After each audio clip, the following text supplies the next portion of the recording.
Okay, so yesterday or last day we looked at different methods. Well, again, not different methods. We looked at different examples of solving concentration or dilution problems.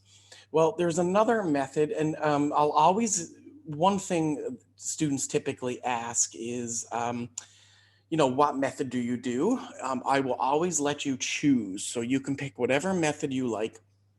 This other method is called alligation. I don't know. I think that's an old term. I don't know actually where it comes from, but it works on the basis that the strength of any preparation is the weighted average of the compounds that make up the preparation. That sounds really complicated, but it's basically what we were doing yesterday, but done in kind of like a grid. So it's kind of like creating a little table that will help you solve it. This method you can use to solve any of the problems that we did yesterday or the day before. The steps are a little different, but it's pretty much the same premise, the same idea. One thing to keep in mind is that when you're diluting, you're adding water, the concentration is 0. When you're concentrating, which means you're adding, typically a pure substance, the concentration of the pure ingredient is 100. So let's look at this.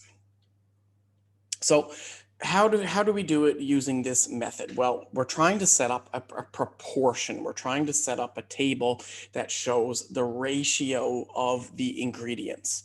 So you start with a matrix. I don't know if any of you guys ever play or have played a game called tic-tac-toe. It's a game, I don't know, I used to play when I was a kid, but you set up a grid of 9 squares basically. So, you make 2 lines down, 2 lines across. Part B, you insert the quantities from the question as shown. Now, the key here, and there's a little note on the bottom, but in the very middle of your grid goes the desired strength, meaning the chemical that you're trying to make. And I'll talk about that in a minute. In the top left, you put the higher strength quantity. In the bottom left, you put the lower strength quantity. So you'll see when I do an example, but if I mix together a 30% solution and a 10% solution, the 30 goes in the top left, the 10 goes in the bottom left. So you'll see once I do an example. Now, you then subtract along the diagonals. So I would subtract this way and put one answer up here. And I would subtract this way and put one answer down here. And the answers from that subtraction give you what's called a ratio. It will tell you how many parts of the higher ingredient you need and how many parts of the lower or smaller ingredient you need. It's a lot easier when you see me do an example. So there is a little note on the bottom. The desired strength has to go in the middle of the matrix. The desired strength is, what you're trying to make, right? The chemical, the ointment, the medicine, whatever, the elixir of what you're trying to make. So when you guys are, looking at prescriptions, you're talking about medicine, the center square is the desired strength of that prescription. So let's look at an example. Again, it's a lot easier with numbers. So example 1. Example whatever. I don't know what actual number it is because down here we start at 23. So I don't know. I don't know if the numbers mean anything, but example A. A pharmacist has a 70% alcoholic elixir and a 20% alcoholic elixir.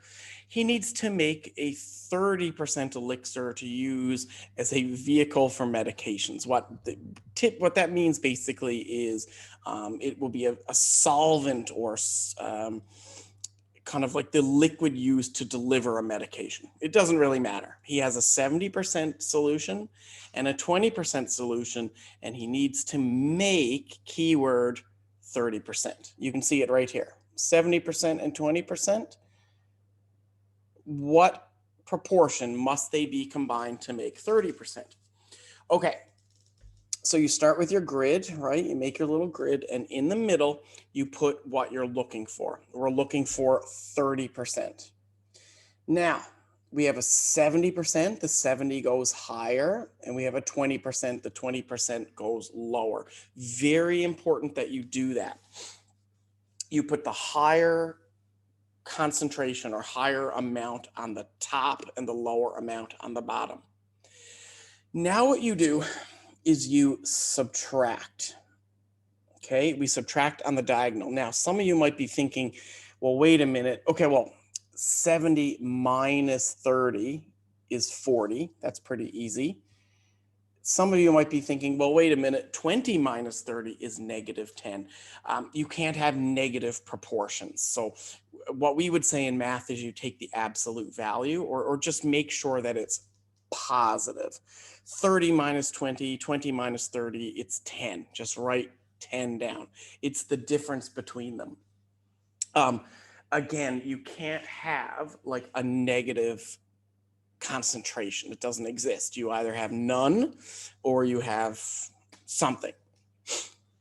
So what this means is we read from the top, the ratio would be 10 parts of the higher solution to 40 parts of the other solution would create 50 parts of the 30%. Now, where did I get the 50? 10 plus 40. This bottom number here is, as you can see in the table above, is the total number of parts. So this is like a recipe. It's not necessarily like calculating milliliters. We'll get to that in a minute, but this is a recipe. If I take 10 parts of 70%, 40 parts of 20%, it will give me 50 parts of 30%. So what is a part? I mean, a part could be anything. It could be milliliters, could be cups, could be liquid ounces. It would typically be a volume for a liquid. But if I took 10 milliliters of 70, 40 milliliters of 20, it would give me 50 milliliters of 30. So it's pretty straightforward, kind of. You can, if you want to, you'll see in some of them, I'm going to do more examples below. You can represent this as a reduced fraction. So, or a reduced ratio. So we had 10 parts to 40 parts to 50. You can reduce that to 1, 4, 5 if you want. Okay, I'm going to do more examples, don't worry. So the note on the bottom kind of explains what this is, which I already mentioned. If 1 part of the 70% is mixed with 4 parts of the 20%, you will create 5 parts of the elixir. And again, parts could be anything: milliliters, liters, cups, ounces, whatever. All right, let's look at another one. I'm going to do a lot of these examples today. So hold on now. I want to make sure. Okay, I'm recording. Good. Example number 2. In what proportion must plain coal tar be combined with a 2% coal tar ointment to make 4%? Okay. So plain coal tar, meaning pure. This is a concentration type of problem. I'm not diluting it with water. I'm taking pure coal tar. I'm combining it with 2% coal tar ointment. I almost said ornament. Ointment to make 4%. So 4% goes in the middle of my grid. I have 100% and 2%. Remember, pure is 100%. 100 goes on the top. The strongest concentration goes on the top. The lower concentration, 2%, goes on the bottom. And now I subtract. 10 minus 4 is 96. Let me zoom in, actually. 10 minus 4 is 96. So that's where the 96 comes from. 2 minus 4 is 2. Again, don't write a negative. You can't have a negative amount. Like I mentioned earlier, it's either 0 or a positive number. You can't have negatives. So 4 minus 2 is 2. 100 minus 4 is 96. That's it. That's my recipe. 2 parts of the 100% to 96 parts of the 2% is my answer. You can reduce this if you want, right? So I could reduce, again, like think of this as a ratio, 2 to 96. You could reduce it to 1 to 48. Okay, so you don't need to reduce it, but you can. And again, what this is going to make is it will make 98 or 49 parts of the ointment. Again, this could be grams. So I could take 1 gram of coal tar to 2 grams of the ointment. You know, like it's just a recipe. That's the cool thing about this. I'm not just personally, by the way, I'm not, this is not my, I don't like this method too much. I mean, it's good, but I just kind of usually do what I did the other day, which is the same thing, but instead of putting it in a grid, instead of putting it into a kind of like a formula, we're putting it into a grid.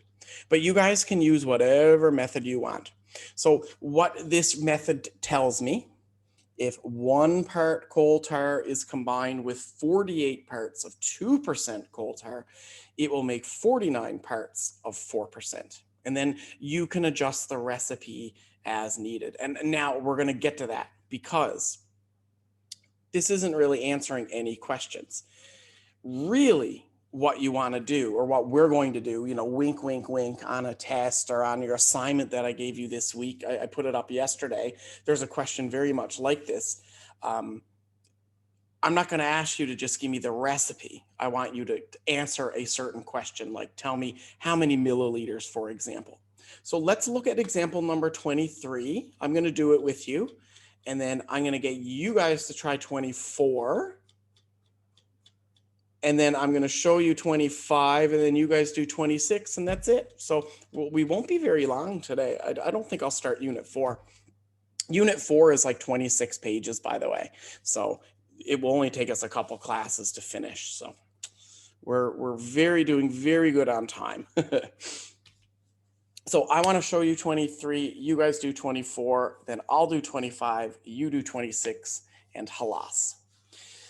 Okay, how many milliliters of water must be added to 300 milliliters of a 70% alcohol solution to make a 40% solution? Okay, couple things to think about here. This is a dilution.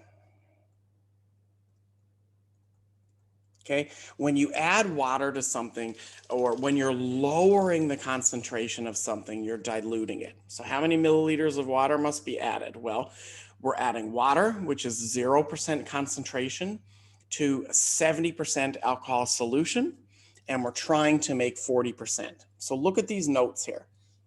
The higher concentration is 70. The lower concentration is 0. Anytime you add water, it's always 0. You're looking to make 40. So 40 goes in the middle. Now, I'm going to subtract along the diagonals. So 40 minus a 0 is still 40. 70 minus 40 is 30. So here's my ratio. It's 40 parts to 30 parts. Will make 70 parts, but I can reduce this to just represent it as 4, 3, and 10. So 4 parts of my 70% mixed with 3 parts of my water will give me, this should be 7 parts of my diluted solution. And I hate this eraser. Okay. So how do we solve this though? Because the question is asking how many milliliters must be added to 300 milliliters of the alcohol solution. And you'll notice I didn't use any of those numbers yet. I haven't talked about milliliters. I haven't talked about the alcohol solution, but now I have a recipe. So here's my recipe. 4 parts of the 70% mixed with 3 parts of water will make my solution. Well, I want to know how much water I need if I have 300 parts, or in this case, 300 milliliters. So what I do is I solve the proportion. I think we did this back in the very beginning of chapter 3.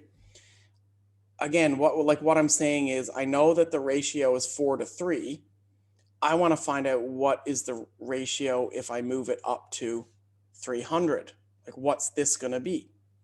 So you set up this type of situation like we did before, and we solve the proportion for x. We cross multiply. So 4x equals 900. We divide by 4, 225 milliliters of water. And that's it. That's the answer. I don't know what method you guys will like, but I would like to see you try this. It's hard to know what method you like until you actually try it. So why don't you guys try this one? It's exactly like 23, and I even have the table drawn for you. So you put your numbers in here. I'll be back in a few minutes, and we'll check your answer. So how many milliliters of water should be added to 50 milliliter vial of 23.4% NaCl solution to prepare 0.9% sodium chloride?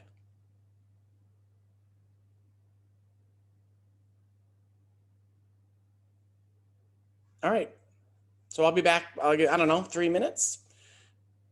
Let's say at like 10:25-ish, we'll look at the answer. Okay, good luck. I'll be back.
Okay, let me see the chat here.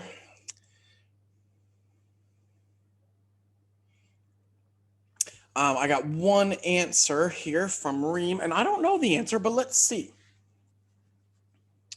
It seems, actually, that could be right. Yeah, and Asma says the same one.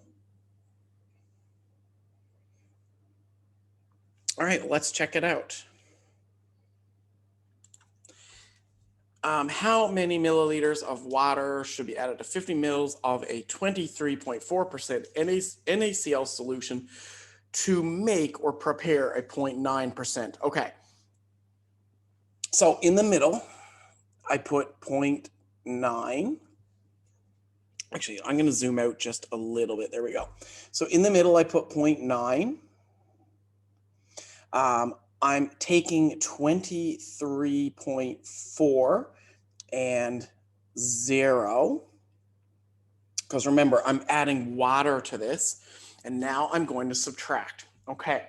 So 0.9 minus 0, that's easy. This is just 0.9. 23.4 minus 0.9 would give us 22.5. Okay, now I can't really reduce this. These numbers, sorry, can't really reduce it. I guess you could change it. You could multiply it by 10 and then divide it by 9. I mean, there's ways to reduce it. Just let me see something divided by 0.9. So what you could do to reduce this, and you don't have to reduce this, by the way, guys. It's not necessary to solve the equation to reduce this, but what you could do is, so I have the ratio 0.9 to 22.5. Okay. Oh, by the way, that's going to make 0.9 plus 22.5. That's going to make 23.4, but that's not important what it makes. But what I could do if I wanted these to be better numbers is I could divide both of these by 0.9. And what I would end up getting is 1 compared to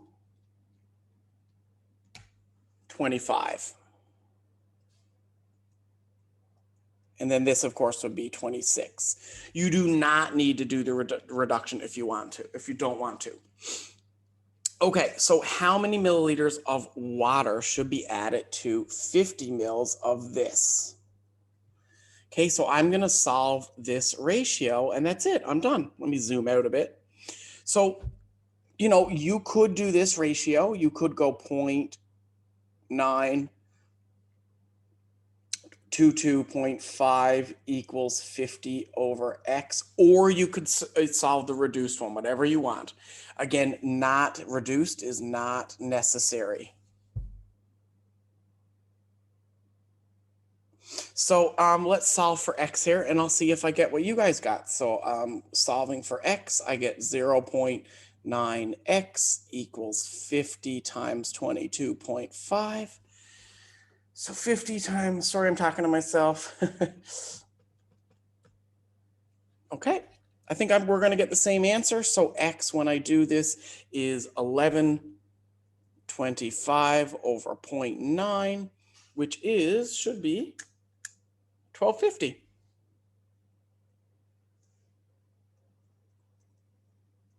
That's it. Not too bad. And guys, again, you don't need to do this reduction part. It makes it look nice. And you'll notice some of you might say, well, wait a minute, 0.9, that's not reduced to 1, but reduced kind of means the lowest whole number. But you don't need to do that if you don't want to. So you'll notice when I set up my ratio, I didn't even use the reduced ones. I used these two. You could use the reduced ones, though. It would give you the exact same answer. That's the beautiful thing about math. All right, so let me show you another one, and then you guys try one, and then that's it. Halas. There's a message in the chat about the YouTube recordings. I think the last one I updated was on Thursday. I'll get the rest of the YouTube recordings up today. So you should, you'll have all, if anybody wants to go back and watch some old recordings, they will be up on YouTube today. Okay, two more examples. How many grams of coal tar must be added to 1 pound? So very interesting. Grams, and now I'm dealing with pounds. You have to use the same unit. So how many grams of coal tar must be added to 1 pound of 2% coal tar to make a 4% ointment? So set up your table. I'm trying to make 4%. It's straight up coal tar. It doesn't say it's a 2% ointment or any, like, it's just straight coal tar. It's pure is what I'm trying to say. So it's 100%. We're trying to make 4%, and we're going to add the 100% to a 2%. So the bigger number goes on in the top left, smaller number in the bottom left, and what you're trying to make in the middle, you subtract. So 10 subtract 4 is 96. 4 subtract 2 is 2. Okay, I can reduce that. Now again, if you're wondering how the reduced happens, 2 divided, so it's 2 compared to 96. I'm going to divide both sides by 2, and that's how I get 1 to 48. So if anybody's wondering where the reduced comes from, you always divide it by the lowest number in that ratio, or you can divide it by the lowest number. So I divided both sides by 2. Okay, so the question is asking, how much of the 100% will I need if I'm going to make 1 pound? 1 pound is 454 grams. So if you're wondering, and I know someone is going to ask me later probably, where did the 454 come from? It's because I need to use grams. If this is in grams, this has to be in grams. Okay, I could convert them both to pounds. I could convert them both to kilograms. As long as they're the same number, everything will work out. Because my recipe is just parts, and parts could be anything: grams, kilograms, pounds, ounces. I mean, it's really nice little method. The more I use this, the simpler it becomes. So, it is a pretty useful method. So 1 to 48 equals x over 454, and I solve for x, and you'll get your answer, 9.46 grams. All right, well, it wouldn't really be math class unless you guys tried one. So why don't you guys try example number 26, and then that's it for unit 3. There's a couple more practice problems you could do here if you wanted to practice this. But maybe tonight you could try some of these, and we could look at some more answers. We're going to do review for your test on this week anyways.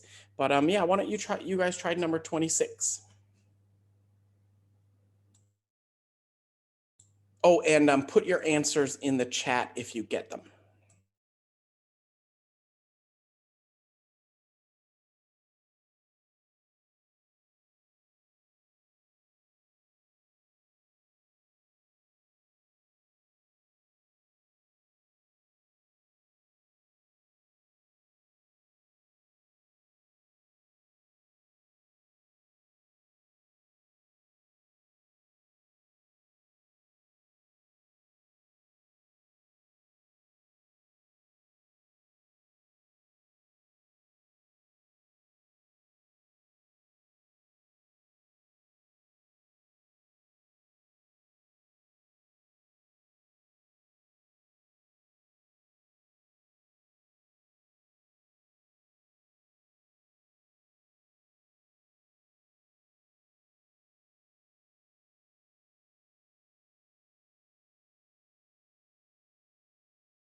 All right. I didn't get any answers in the chat there, but let's see. I mean, maybe you guys just didn't type it in.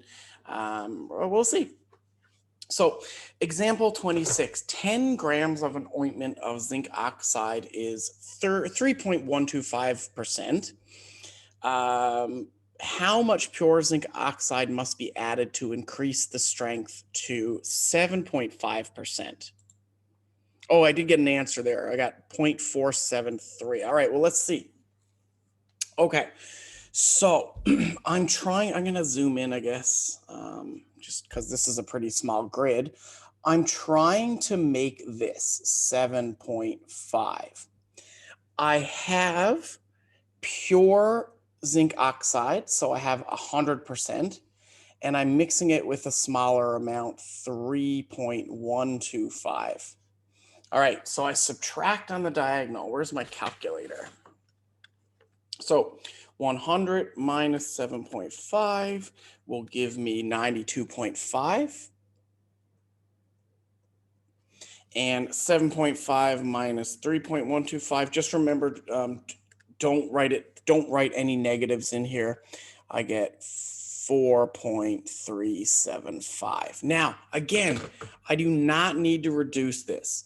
I could reduce this if I wanted to. My ratio is 4.375 to 92.5. And by dividing it by both this number, it should reduce. Let's see what I get. I still might get another decimal, but let's see. I'm not really concerned if you guys reduce this or not. Yeah, we don't really get I mean, I get 1 to 21.14 if I do that. Again, you do not need to reduce this if you don't want to. 121.14. Up to you if you reduce. Okay. So another number that we can actually calculate too, which is not needed for this question, but you will need it for other questions, is the total amount. And the total amount here that we're going to make is 96.875. But we don't need that for this question. The question says, if we have 10 grams of this ointment, how much of the pure will we need? So I'm not going to use the reduced ones. I mean, you don't have to. I'm just going to compare my fractions to the original. So 4.375 over 92.5 equals x over 10. Solve for x. I'll just do this really quick because it's not a very difficult calculation. I'm cross multiplying. Yep, and I get 0.473 grams. There you go. That's it. Let me just check the chat. I think that's what Lois said. Yeah, exactly. Cool. Not too bad. Again, guys, you do not need to do this reducing part. You do not need to do that. Okay. I know I said I was going to finish, but I actually am going to do one more. And then there's lots of practice. We can look at a bit more of this when we do review. Actually, I guess there's not a lot of practice. There's a couple more questions. But I said I wasn't going to do, or I was going to finish on 26, but I just realized there's another example here. So let me just show you this one, and that'll be it for today. A pharmacist needs a solution that contains a 45% ethanol concentration. Okay, so we need this solution in the middle. She has a 10% solution and a 75% solution. 10, 75. How many milliliters of the 75 must be combined with the 10 to make 1,000 milliliters? That's a little challenging. That's a little different than what we saw before. So yawning. I haven't had my coffee yet. There's two parts to this equation, or two parts to solve this. first things first, I do my subtraction. So 75 minus 45, 30. 45 minus 10, 35, no problem. Now, the book reduces them. The examples that are done for you are so much easier than the other ones because you can divide both of these by 5. That's where, oh, sorry, I have this written backwards. Well, here, I'll just write it here. You can divide these by 5 if you want to reduce them. Okay. So 7 parts of the 75% solution plus 6 parts of the 10% solution will make this compound. But it's saying that we're going to make 1,000 milliliters of 45. We're making 1,000 milliliters total. So the ratio that we need, for example, to find the 75 is the ratios of the entire thing compared to the ratios of the 75% solution. So, before we didn't really use the total amount because it wasn't required to solve the question. Sorry, my screen is glitching there. But in this question, it's saying we're going to make 1,000 milliliters total for the final solution. So I need to compare this part of the ratio. So some of you might be wondering, well, where did you get the 13? Well, that's easy, 7 plus 6.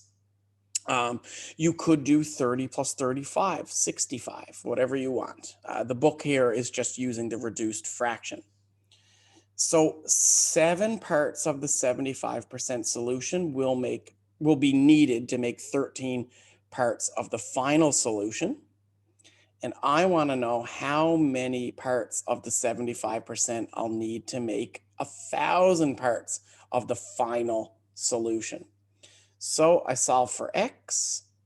I'm just going to do that really quick. So it's 7 divided by 13 times 1,000. And I get 500. I'm going to keep this simple. 530.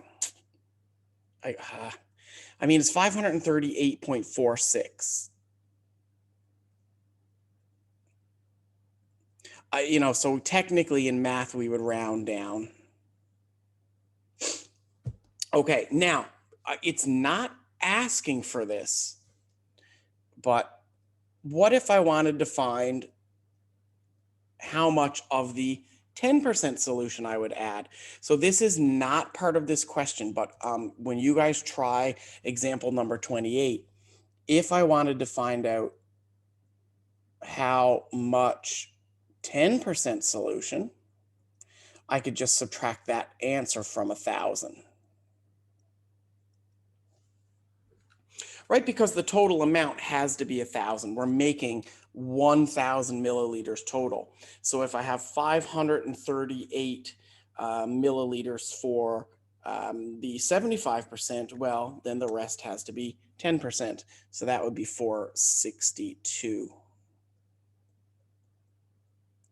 Which again is not what the question asked, but just a little bonus because I won't do this now. I had a really, really long class this morning at 7:30. It was the full 2 hours. Math 1700 is crazy. There's so much information in that course. They have 4 units, and one of their units is about the size of this entire course. It's the craziest course I've ever taught, I think. It's not hard, but there's just so much information. Anyways, the reason we started at 10 today is because I went from 7:30 to 9:30 straight, and I needed a little break. But I think I'll stop it here. And we might start a little bit of chapter 4 tomorrow or the next day, but we will do review for your test on Thursday. We can have a nice review class and look at some examples. But maybe included in the practice tonight or tomorrow when you're waiting for me in the morning, why don't you try example number 28? It's an easy one. You can use any method you want. You could use the table, the allegation method, or you could try the other method, you know, adding the mixtures together to equal the total. Whatever method you want to use is fine with me. And we'll look at that answer and kind of, you know, clue up chapter 3 tomorrow. So guys, that's it for me. If you have any questions, let me know. Other than that, that's it. And again, Judy in the chat earlier asked when the recorded lectures will be put on YouTube. I can do that today. So they should be up and available to you sometime this afternoon. It takes a while for YouTube to kind of render the video or like upload it in HD. Anyways. Oh yeah, okay, that's it. See you guys.